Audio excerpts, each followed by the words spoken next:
everyone, this is Steve, and today I'm going to be talking a little bit about faster rendering time in Blender.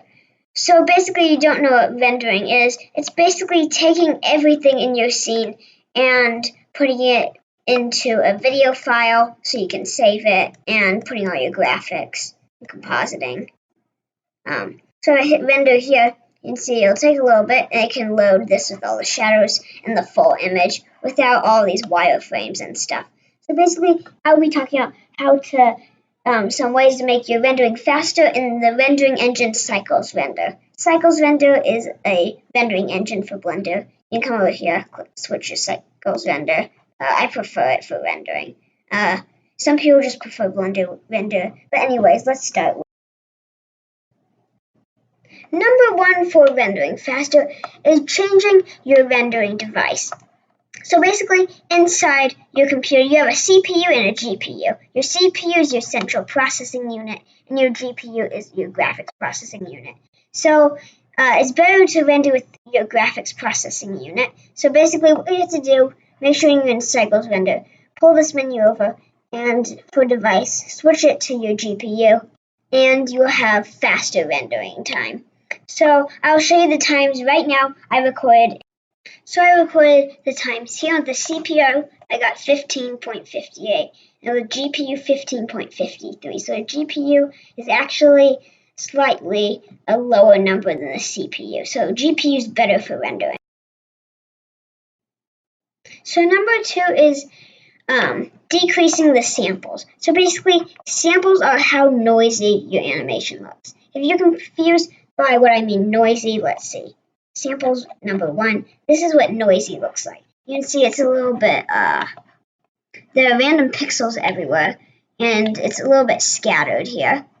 But with higher samples, like 100, we get a more clear image. So I suggest doing about 100 samples if you're doing an animation with more light. So it's harder to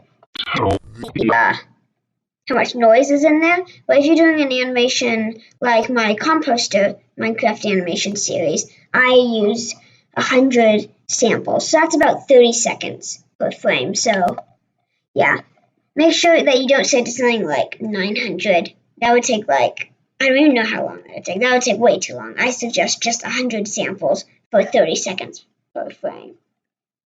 So moving on. So number three, the final way to make rendering time faster is to avoid the glass material. So basically, the glass material in Cycles Render, I don't know if you know, but if you go to the Material tab, you can use a glass material to make your objects look more like glass. So if I switch over to the rendered view, you see this looks more like glass, and it looks like glass. So you can use this to make glass objects. But this actually makes rendering a lot faster than what it should be. So basically, if I go to Excel here, with glass, it was 20.61 seconds. And with no glass, it was 15.53 seconds. So yeah, it will make your rendering time very fast. So I suggest avoiding the glass material, maybe having less of it in your scene and not have every object built out of glass, because that would take way too long to render. If you want your renders to be shorter, which is probably why you're watching this video, is try to avoid using glass material, and also the translucent material also makes rendering time faster too. So anyways, that will be the end of this video. I hope you enjoyed this video, and you can comment if you want me to do another Blender video about something you're having trouble with. So anyways, this will be the end of the video. Bye everyone.